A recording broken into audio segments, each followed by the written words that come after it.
very glad there's no IPL match today. Otherwise, probably the hall would be empty. I have a very pleasant job this morning, which is to talk about Dharampal and his work. And I am going to assume that you don't know anything about him, just so that those who know something about him and those who don't know anything about him get equalized for the purpose of this particular talk. A few basic fundamentals everybody knows, or maybe I have to assume that you don't know. He was born in 1922 and he died in 2006. I don't know how he was born, but I know how he died.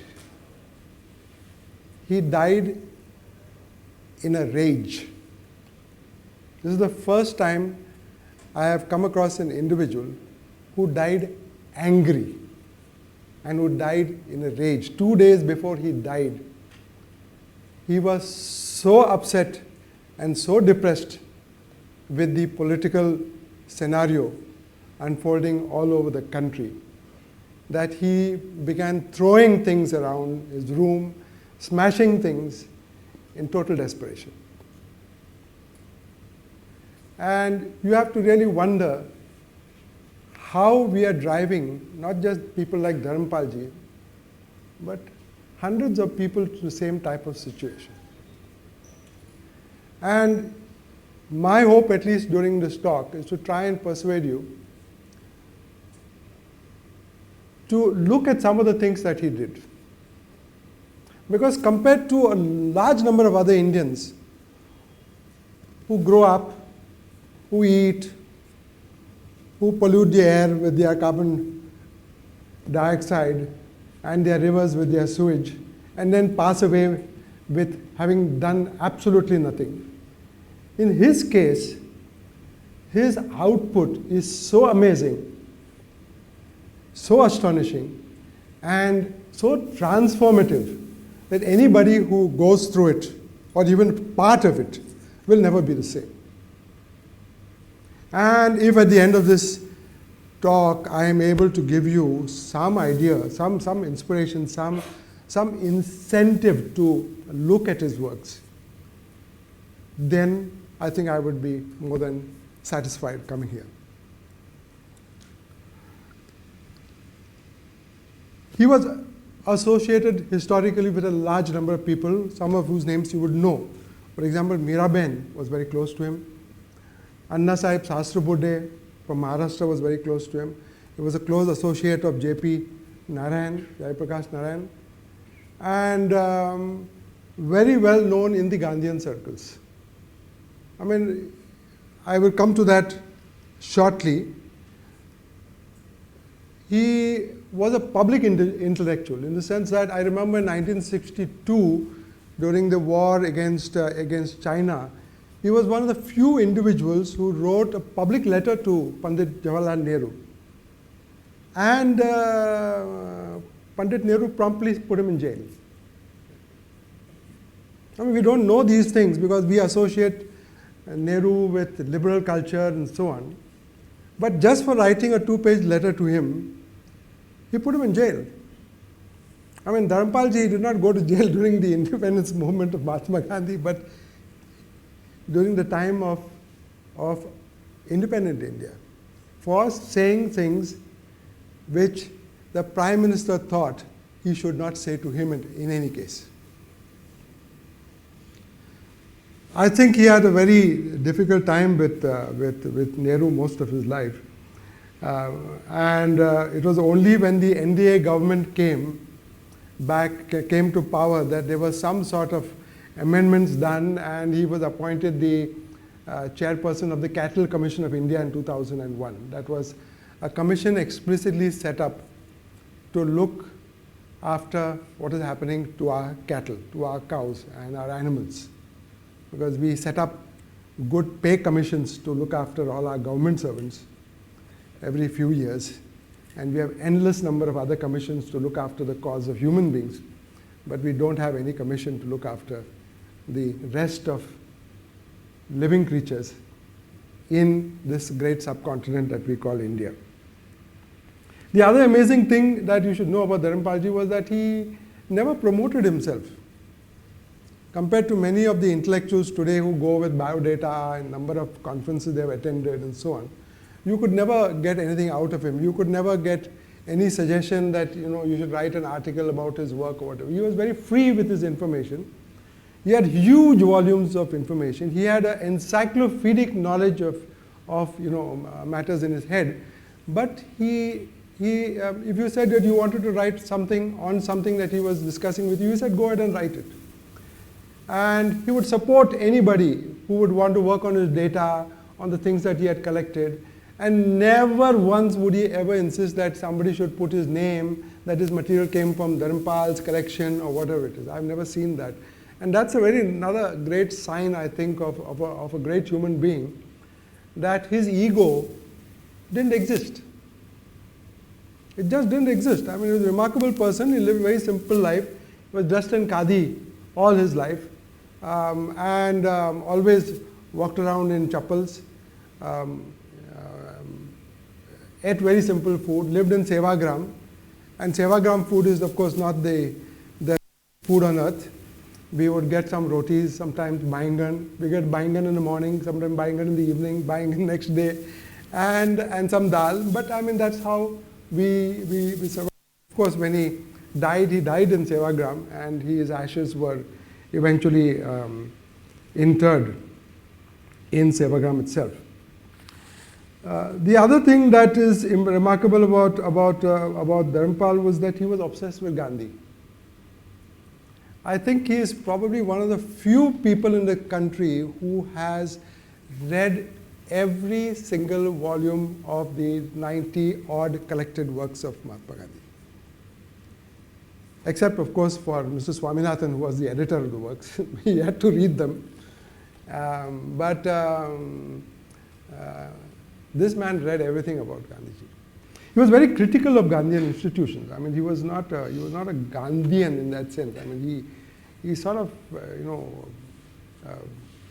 was so fed up with most of them because they had all become very old and moldy creatures. And you could visit any Gandhian institution, there would only be dust on the tables, and nobody would read anything that was being written by them and so on, because they had also lost direction, and maybe they're also, in a certain sense, they were really not able to carry his mantle, and so they probably decided to retreat. That seems to have been what's happened. But the other thing is also, Dharampalji was supposed to be also, I remember, because I am not a person who is very closely associated with the BJP. I mean, I have very good friends in the RSS. I mean, Dattobal Tengdiji was a very good friend of mine. He would come to my house and have breakfast with me. I have inaugurated the sessions of the Swadeshi Jagran Manch myself. And I have been subject to the same amount of slandering that I have now joined the BJP and become an RSS worker and so on. Now, in his case also, I remember the time when the Babri Masjid was demolished. And at that time, he made some comments again which were reported in the media. And again, there was a whole lot of discussion going on about what Dharampalji has said and why did he say this, and he's promoting the programs of the RSS and the BJP and so on. And I had a discussion with him after the demolition of the Babri Masjid, and I said, did you say that it was a good thing that the masjid was demolished? He said, that is only partly what I said. It's only partly what I said. I said that, I said, what exactly do you mean? He said that what I meant was that this country has become so passive. For 200 years, they have lost all their energy, they have lost their drive, they have lost their aggression, they have lost everything. They have become a dead people.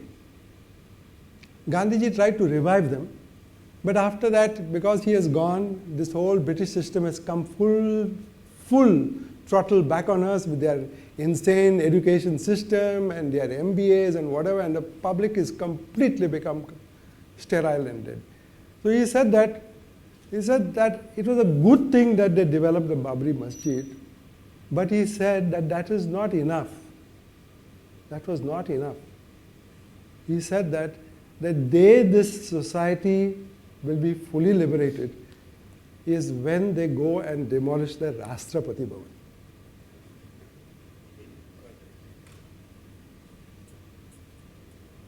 The biggest monument constructed to intimidate the people of India, the biggest vestige of imperial colonial rule all over the world. And he said that long as that building stands, people of India will be considered ants. They will never be considered human beings. So he said, these are small things. Whether they, I'm not in, if they had demolished a church or they demolished even a mandir, he said, I would not have. At least they must do something. They're not willing to do anything. So for the first time they have done something, it's okay, it's an old mosque, let them go and demolish it, I have no problem. But this is not, if the BJP thinks that this is the program of India, he says then they are completely misled and they don't know where they are to take these people of this country. Because he was very much clear in his mind that our problem was the institutions left behind by the British, which we have made our own. And unless we get out of the trap of those institutions, India is going to remain a Panjarapole. What is a Panjarapole? Panjarapole is a place where all the old animals, sick animals, people with broken legs, broken spirits, broken heads are all kept there and looked after. Palan karna hai uska. That is what we will be. But as a group of people who are determined to do something in line with our own cultural traditions, that you will not have any hope. You have to break that cage in which you have been put. And that you can only do if you make some effort. When you put a wild animal in a cage, the wild animal will at least make an effort to break the cage. If you put a domesticated dog or a chicken in a cage, they will never do so. Because they know that they are in a cage. So unless we, the people of India, realize the cage in which we have been put by the institutions and thought structures of the British and what they tried to do here, don't think that we will ever be free. And therefore, he said, the whole of this Lutyens complex should go, because as Pawan Verma has shown in his latest book, Becoming Indian, if you read it, it's one of the best books I have seen in the last 10 years, Becoming Indian. He shows chapter and verse how this Edward Lutyens was one of the most racist individuals ever to come out of England. He hated Indians. He wrote in the most humiliating language about Indians. He disparaged them, he ridiculed them, he built that particular Rashtrapati Bhavan or whatever they called it only with that mental framework. And we preserve it, and we symbolically put our most important person there. That is the level of our degeneration. And that is what made Dharampal ji die in a rage. And we should try and figure out, because these are these big issues. These are big issues. It's not a small issue of whether you send your child to school, or whether you get married, whether you get a good job. The issue is, will this civilization survive as we know it? Or will we become something else, which we are not, which we were never destined to be? Those are the issues that I'm happy are guiding the series of lectures. And if these lectures don't raise these issues, then you should close them down. These are the things that should be brought time and again back before the public. They should never be allowed to die. And even if Dharampal ji is no longer with us, at least his output is with us. And we are so far as we are concerned, benefited because it's all finally in print. He produced 9 volumes. I'm just giving you some familiarity with them because I was involved in the publication of most of them. we were very keen that all Dharampalji's works get published in a proper academic fashion and be maintained in all the libraries of India. So what we did was we published all his main works in the form of the collected writings. There are 5 volumes of these collected writings. The first one is dealing with the science and technology situation in India in the 18th century. And the second one was dealing with the traditions of civil disobedience. Most of us feel that civil disobedience is associated with Gandhi, and Gandhi started it. But the remarkable thing about his book is that he showed that civil disobedience and different forms of civil protest, including Dharna, Traga, so many others, were part of Indian tradition.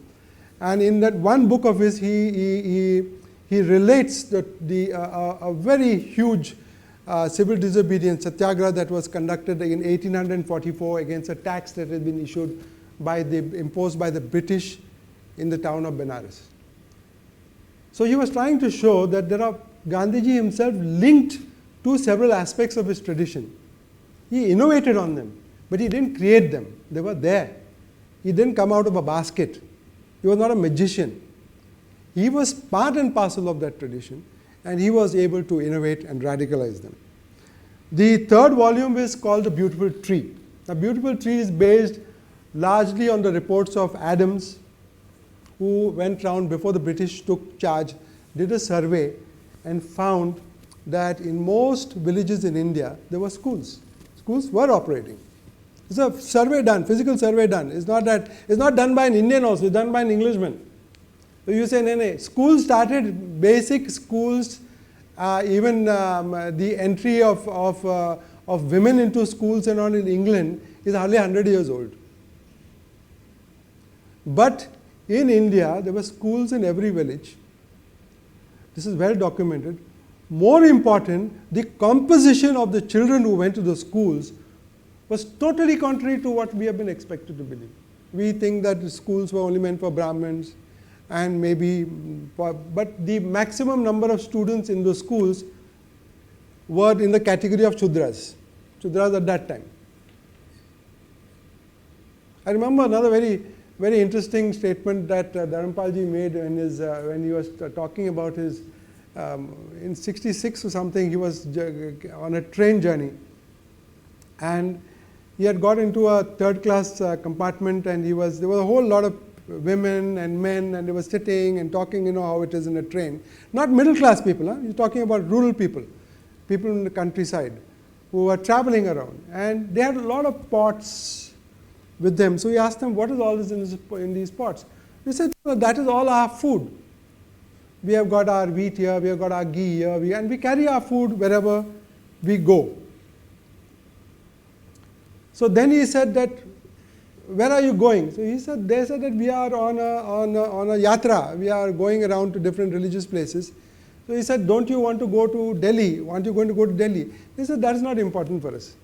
We have got more important things to do. So they were not interested in Delhi at all. And then he asked them, but how is it all of you traveling together like this and eating from the same thing and all that? They said, aren't you all belonging to different jatis? They said, yeah, we are all belonging to different jatis. Then they said, that how is it that you are all eating together? They said that on a yatra there are no jatis. There are no jatis.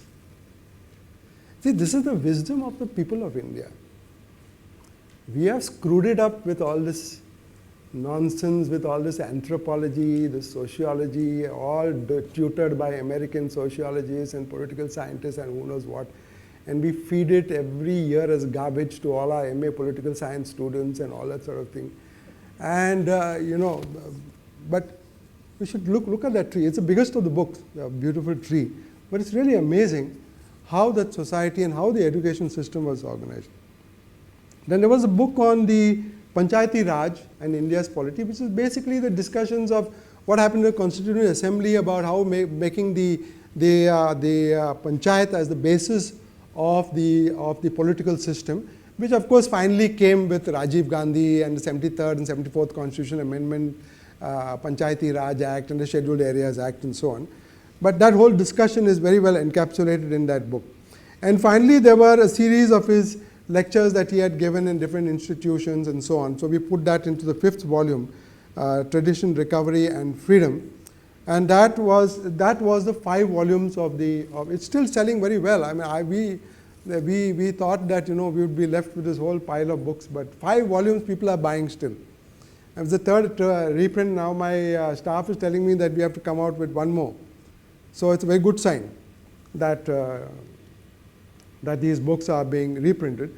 The other book that we printed of his was Understanding Gandhi. Basically, we asked him that now that you have read all the 100 volumes, could you please tell us what do you make of this man? And what was his real project and what was his real program? So he's talked about it there. I'm not going to disclose it to you because as a good publisher, I want you to buy the book so that I can get some money out of it. Nowadays you are addicted to TV, so you get a commercial every 10 minutes.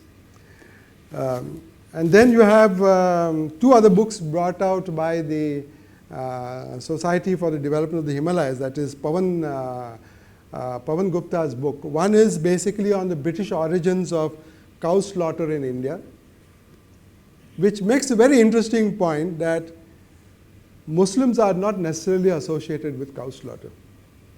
The people who began cow slaughter on a large scale, mass scale, were the British, who requisitioned all types of animals to feed their armies as they kept moving across, because they were a nation of beef eaters. And after that only, in order to divide the Hindus and the Muslims, they encouraged a lot of meat eating among the Muslim communities who were originally vegetarians.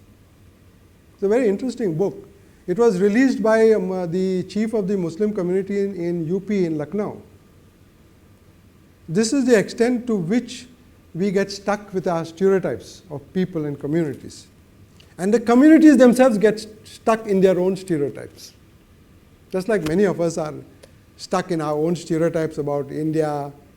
And sometimes we think that maybe this is a rubbish civilization. All the concepts are out of date. And we shouldn't keep our children here. So we try to send them to USA and we try to send them to Australia. And if God wanted them to be born in Australia, they would have been born in Australia. Why do you want to frustrate the designs of the Almighty to that extent? That you send your bechara all over here, there, wahan to jao. And you will look at America today and the type of society that they have created. Do you think that you would want to hand your child over to that society? They can base dete hain because you have internalized the stereotype. ये क्या stereotype है? ये देश में कुछ होते नहीं, ये सिर्फ corruption होते हैं. Or we have got these political leaders, as though political leaders in Japan, in Italy, are any better. They're probably worse. I don't think the reputation of Manmohan Singh and the Italian Prime Minister can be compared in terms of their sexual antics.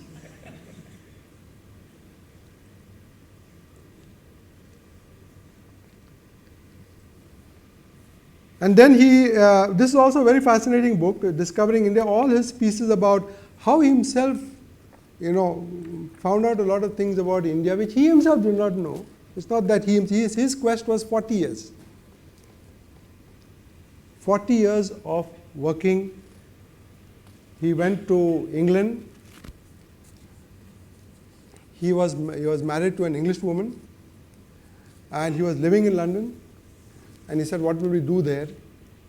And then he got immersed in the British Museum archives. And that's where the story really begins. Because there was no scanners, no digital cameras, and no Xerox machines. And if he had to Xerox them, he had no money.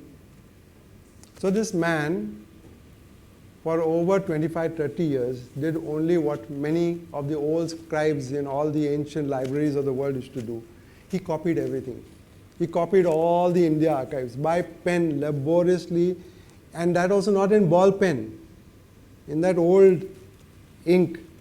And he used to copy them, bring them home, and then get them retyped.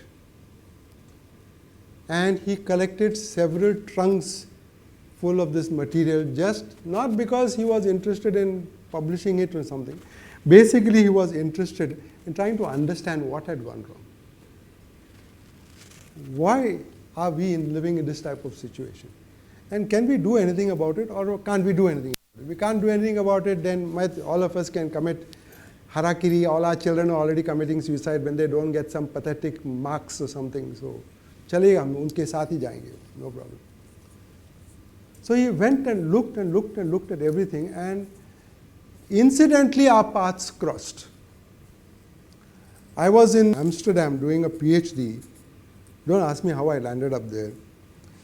In 1972, I had read a book which had devastated me. I don't know, some of you who are young will not know about the book, but it was written by a Hindu, Subayu Dasgupta. I don't know how many of you, it's called Hindu Ethos and the Challenge of Change. It was written in 1972. If you read that book, you are totally devastated, because what he basically said, and this is a Hindu writing, he says that looking at all the change that is happening all over the world, we will never be able to change like them because we are Hindus. Because of the Hindu ethos, because of all our customs, because of all our thinking, all our traditions and all that sort of thing. And unless we scrap all these things, we are never going to. You know, Raja Ram Mohan Roy coming 200 years after his time, some sort of thing like that. But we were young. I mean, we just got out of college, so we were sitting there and we were discussing the book. We had a seminar on the book. We all wrote our reactions on the book. And at the end of 2 or 3 days, we realized, this is 1972. Nowadays, students don't do these type of things. They go and, I don't know, sit in the mall and smoke cigarettes. But we discussed this very seriously, and we said, "Iska kya kare?" And we all came to the conclusion that nothing could be done. So anyway, because nothing could be done, I decided to go abroad on my own, and I went to Holland, where I had a friend of mine, and I joined the university there, and I began to do my PhD. And even while I was doing it, and I had my professors with me, and these were all Dutch professors. And Dutch professors, a small country of 15 million people. If you put them, they will be accommodated in the entire city of Bombay, one whole country of Holland will be put inside. Yet these guys had put themselves in a position where they thought that they could teach India something. So they said, "Ya to India se koi aa gaya hai, usme we will put some wisdom into him about how he can turn his country around." And I was sitting with them, discussing with them what was appropriate, what is not appropriate, but most of the time I found that they had a completely wrong idea about what is happening in India back home. They thought it was some dead desert or something like that, where there are only water, floods, and all sorts of things happening, and people have got no clothes to wear, and I don't know what stereotypes they are, but everything was, the solution. They had the solution. They are only experts in cows. That also they have made such a mess of the economy with their cows, because they have got their entire ecology has been changed for cows. They have got only 3 grasses in the whole of Holland. If you come to my house, I will show you 40 grasses around my compound. This is our richness, that is their poverty. They think that they have to teach us something. So by the time I finished my PhD, I said, "No, I have to teach these fellows a lesson." So I wrote the PhD thesis that is called Decolonizing History, completely against it. But I'm moving too fast. I was looking for the chapter. I was doing it on history of science and technology in China and India and so on, and trying to figure out things. Because this whole civilization of 5,000 years has not come into existence by somebody gazing at his navel. किसी ने कुछ किया है. Somebody has used something. So how is it that suddenly it looks like they have all the technology, these fellows have nothing, and we have nothing at all? So the Chinese had some technology because of Joseph Needham. He produced 11 volumes of this Science and Civilization in China. And so everybody says China has got science. But India mein kuch abhi tak. You had one old book by Bijendranath Seal or something, and something about Mohenjo Daro and something. But some very old stuff which you put in a museum. तो कुछ जिंदा कुछ नहीं रहेगा. Nothing is alive. It's all dead. So I was really stuck with the chapter on India, because I couldn't find any resource material. I'm foolish enough that I'm looking for it in Amsterdam.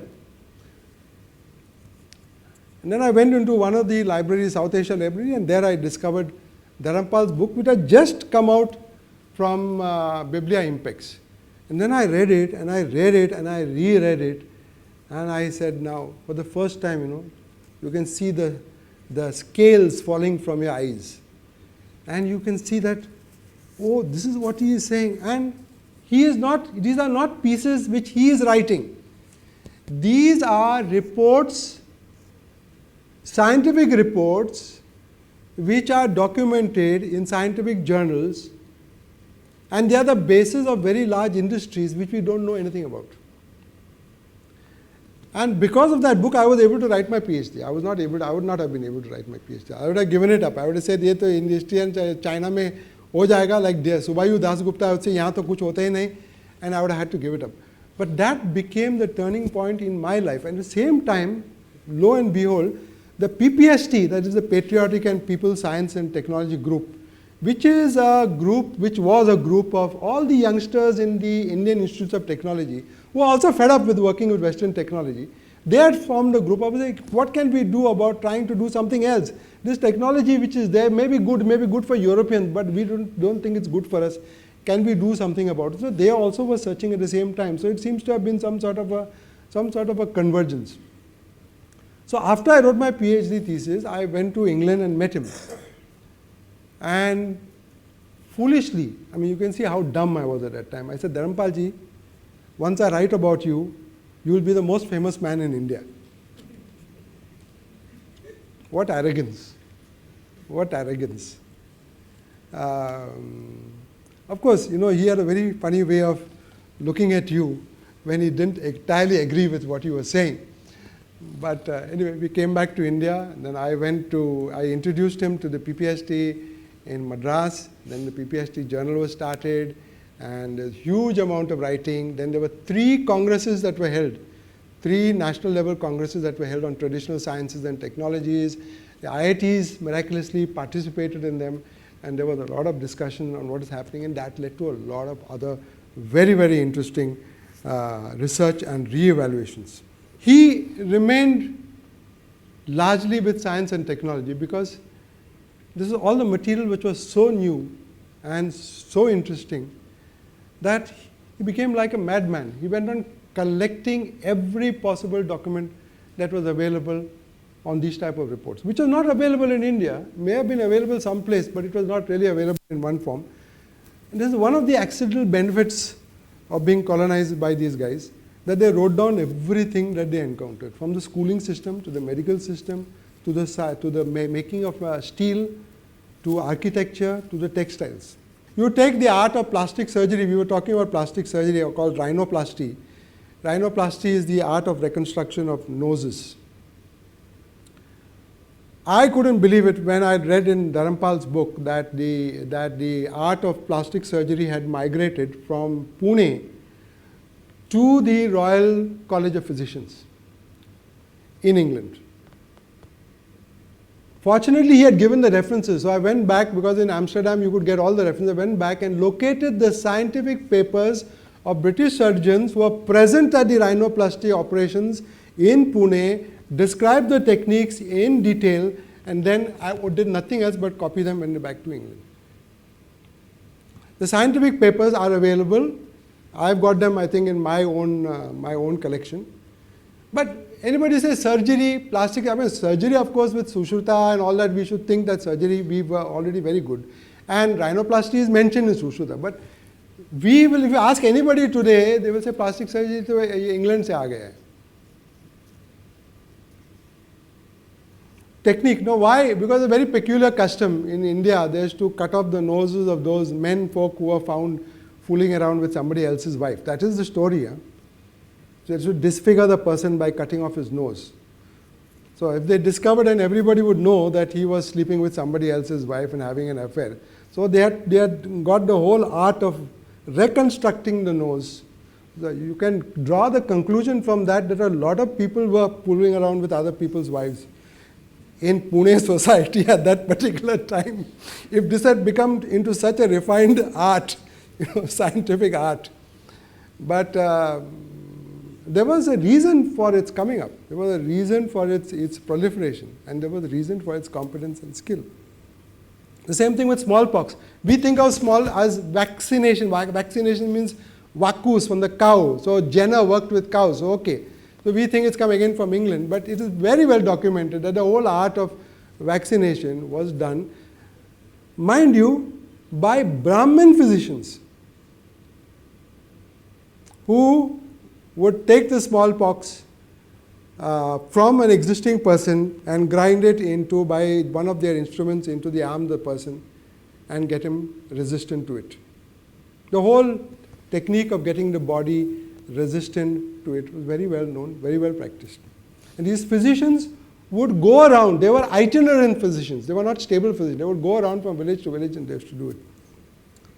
When you take, there are some, the textiles, the architecture, all these are not given in Dharampal because these are now coming up. If you take, I give the very famous example of the rice varieties. Now you would say rice varieties, abhi kya kar sakte hain hum? Who has done rice varieties? You know, do you know that in India we had 300,000 documented rice varieties. 72,000 of them are in the Philippines under the control of the Americans, taken from India. And about 60,000 varieties are in the Central Rice Research Institute in Cuttack. I have physically seen these things. And 19,000 were with Dr. Risharia in Raipur, Madhya Pradesh Rice Research Institute. Now, the seed is not a dead thing. The seed is a living thing. It's a crystallization of knowledge. Now, you would ask, why International Rice Research Institute, after 40 years of research, has produced two varieties, IR8 and IR36, which were very popular. And how is it that these unpad lok, Adivasis and peasants could maintain in this country 300,000 recognizable different cultivars of rice? Would that make any impact on your mind? Or would it make no impact on your mind? Or would you still think that you are Buddhus, or these farmers are, illiterate folk, they're idiots, they don't know what to do? Very famous instance which I give to people when Dr. Risharia, who was another very good close friend of mine, he used to collect when he was in the Madhya Pradesh Rice Research Institute as the director there. He used to go around collecting rice varieties. And one of the village Mukhiyas told him, why you are going like this, collecting rice varieties from everywhere? Every year we have a hath, which is only dealing with the varieties. And everybody in all the villages around, they come with their rice varieties. And they are put there for people to exchange and all that sort of thing. And you can take anyway. In one day, you will get all the rice varieties of the whole of Chhattisgarh and all that, everything in your pocket. You don't have to go ghumne, there's no need to go around. So he found out the day and everything, and on the day he landed up there with his scientists and he said, Abhi, dekh lo, kya, I want to collect. So the Mukhiya said, we have no problem, you can take all the rice. He went around with them, take all the rice. Then when they came to one variety, he said, from this group, do not take anything. So then Risharia was a bit taken aback. He said, why? He said, that is a special variety. I said, kyon? He said that if you plant that variety, you will not get any fruit. You will not get any rice. You may, plant it, it will grow like a thing, but it will kuch hoega nahi. You will get no production from it. Usko utpadan milega nahi. So Risharia, the director of Rice Research Institute, very famous geneticist, plant geneticist, who knew everything about. When we used to go with him into a rice field, it was amazing to see this gentleman with his fingers, how he would take out rice varieties and all that. It was completely 100%, one of the world's leading authorities on rice. And here he is being told by a village Mukhiya, ye to lena mat, usko kuch ho jayega nahi. So he said, Jano, le jayega, I will take some, he said. I will plant something, never mind, for my own satisfaction. Then the Mukhiya said, okay, if you want to be, you take it. He said, no problem. So Risharia took it and planted it with all the others. But he kept a special eye on it. And then he had to go abroad, when it was time for the harvesting, he had to go abroad for some time. And he came back. The first thing he asked the scientists, oh, uska kuch hua ki nahi? So they said, kuch hua nahi. Utpadan, the entire husk has come, but inside it is empty. There is no grain. So then it came to what this purpose of this variety was. It was a male sterile line which these guys had identified, and they used to throw these male sterile lines in certain processes to improve because the rice is a self-pollinated line. So a plant, so if you are having a self-pollinated, you will always get mixtures. But if you have a male sterile line, then you will get quality seed. Now he said that these guys are doing something which was even China till today has not been able to get hybrid rice, what is called hybrid, not hybrid rice, what we call hybrid rice, produced on a large enough scale. He says, but these guys had mastered the technique. They knew about the technique. They knew that there were certain varieties of rice which were sterile. He says, we are trying to make rice sterile, he says. But they had identified rices which were sterile genetically. This was this. Now you would think that, ye kaisa ho sakte hain? You require International Rice Research Institute, you require PhDs, you require MAs, you require all sorts of things. Kaisa ho sakta hai that these fellows but this was actually, we look at it, a lot of the things were of this nature. When they went to Karnataka, they said that we want to build some irrigation tanks in Karnataka. They tried to find a place where they could put an irrigation tank. They could not find any place because all the tanks were already constructed. And they were so constructed so optimally that from the topmost tank, the water would go to the overflow, go to the next, and would go to the third and the fourth tank. And there was no place for any more water to be. The entire irrigation system, Karnataka, all over South, Dakshin, all done, all harvesting the best possible way of dealing with the monsoons, which is the method that Bombay housewife uses every day. 30 minutes पानी आते हैं, उसमें सब lota, dibbe, whatever it is, aidan, everything is all filled and kept for the day. That has been the wisdom of Indian civilization to deal with monsoons for hundreds of years. हम तो क्या किया, सब इनकार कर दिया. We have put dam, and we celebrate our engineers who construct these dams. And the most inappropriate, I keep asking people who construct dams, what is a dam? A dam is meant to block the flow. So I said, in your whole body, would you block the flow anywhere? Why you go to doctors? Because you remove the block. You go for angioplasty, you go for heart bypass. Why? Because there's a block.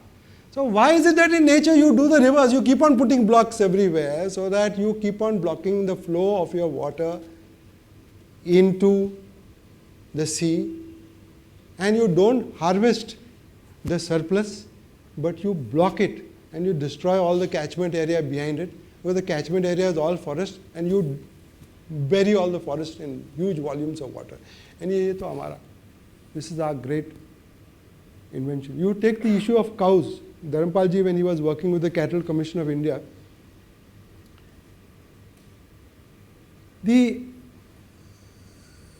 cows that this country produced, about 16 or 18 varieties, species of cows, which no other country has got. If you go to any country, in a Danish mark, there were Red Danes, they are called Red Danes. You go to Holstein, Friesian, Jerseys.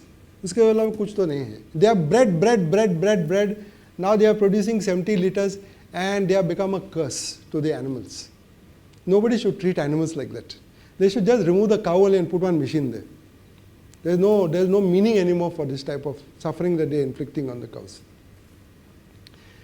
The entire stock of South African countries, Zimbabwe, South Africa, is all Indian breeds. The entire stock of New Zealand, and if you go to Australia, in the 50s, entire Sahiwal herds were taken away from it. If you go to Brazil, 80 associations committed only to gyr. 80 associations. Brazil is the only country which has got a coin which has got a gyr head. Cow, the gyr, the cow, the head of the cow with the long ears. That much they have honored the animal. यहाँ तो हम सब कटल खाना को बेच रहे हैं. We are setting everyone, and we call those people who oppose slaughterhouses and abattoirs, we call them, anachronistic people and so on. Last month, there was problem in the Goa slaughterhouse, which was set up by Verghese Kurian in the 70s. It was set up to actually slaughter all the cows of the Konkan region and replace them with Holsteins and Jerseys. It's given in a book. It was financed by powder, which was given by the Europeans as free milk powder, which is to convert and is to sell it under Operation Flood under Amul. And the money was used to set up these slaughterhouses. Now the slaughterhouses are cutting these animals daily and sending them abroad. Now the animals are not supposed to be slaughtered till they are 12 years old. In Goa last month, the High Court has closed the entire slaughterhouse because they were slaughtering animals from 6 months to 2 years. Now you look where we have reached. Look where we have reached in terms of the genetic, asset that was given to us for centuries, where we have reached. That means if you are literally slaughtering these young animals, means you are slaughtering the future. And this should not be allowed. Fortunately, the High Court intervened and closed the whole thing. So the whole slaughterhouse is closed down, and it's a big political issue there, with one person from the church even saying that eating beef is our fundamental right. We have a fundamental right to eat beef.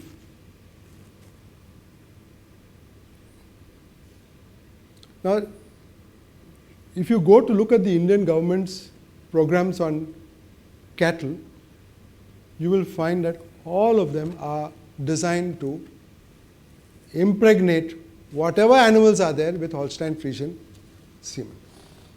Even to today, it is continuing. It has not stopped. I have encouraged people to slaughter those very bulls which they have imported. Even a great man like Manubai from Urli Kanchan, he did very good work with traditional animals. One day the Europeans came, they gave him a huge amount of money, and they said that we are willing to, you please use your good organization to convert all these animals to Holstein Friesian, and they removed the entire stock, indigenous stock from Urli Kanchan, from Bharatiya Agro Industries Foundation, became an outpost for fertilizing India's cattle through imported semen. This is the, as I said, level of our degeneration. This is where we were, this is where we are. In terms of practically everything. There is nothing that was there in the 15th, 16th, 17th, 18th, which signaled that the society was dead in any way. Our gharanas still continued. There was an unbroken line. Our singers, dancers, sports, everybody, and many of our trades and village activities continued even till probably a few years ago. I mean, these are very well documented by Pandit Ravindra Sharma from this Adilabad ashram. This society was an intact, well-functioning society. It was, you can't call it traditional because anything that is modern has been traditional at some stage. And modernity is nothing but evolving tradition. What we have today, where there is a disjunct, where there is a cut between what is there and what is being imposed, that's when the problem starts. And this whole massive imposition that is there is doing nothing else today except suppressing all the things that we really would like to do in this particular climate, in this, with our genetic resources, with our talents, and so on. Because we are working all the time with foreign tools. Our analytical tools, our logic, our everything is all imported. There is not a single book that is written by Delhi University in the last 30 years which contains any original idea. The capital university in the capital of India. You go around to any of the universities, you'll find the same devastation. all people working with categories, concepts which are not theirs at all. Now, this is our situation. This is what Dharampalji really felt upset about. And this is, I'm hoping that talks like this will at least stimulate people like you to look at what he is saying. Look at the things that he wrote. They are easily available. Many of these things are available freely on the net. And read them, meditate on them, and then join. Join, because more and more people are required. It is not that it is a difficult situation. In the 50s and 60s, nobody doubted the necessity of going to school. Today, there is a big conference taking place next week in Pune, where about 300, 400 families are gathering who have taken their children out of school because itna satyanas is being done to the children out of school. They are taking them out of school. So they are meeting to see how they can do. Right to education and all, forget about it. That is only for Mr. Sibbal and his children and his siblings, but not for normal common people. So people everywhere are getting together on all sorts of things, organic farming, education, that I will speak about in the later session. But unless we have a very good fertilization going on, a very good sizable, significant mass of people who think this way, and who don't, get worried that, oh, uska RSS ka hai, BJP. I don't find anything wrong with RSS or BJP. I find I'm dealing with human beings everywhere. You deal with human to human beings. You look at these problems as a group. They are all common to all of us. And we have to, whether I am a Christian or you're a Hindu or a Muslim, doesn't make any damn difference. We have to get out of this mess ourselves. Nobody from somewhere is going to pull us out. No management theory from somewhere is going to pull us out. It is we who have to ourselves pull ourselves out. If there are so many interesting people, you could get together and have study groups and call a lot of people to come and address you and continue these talks, but also have very intensive groups.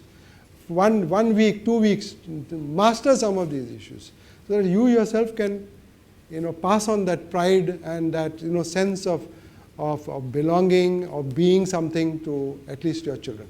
Thank you very much. Thank you.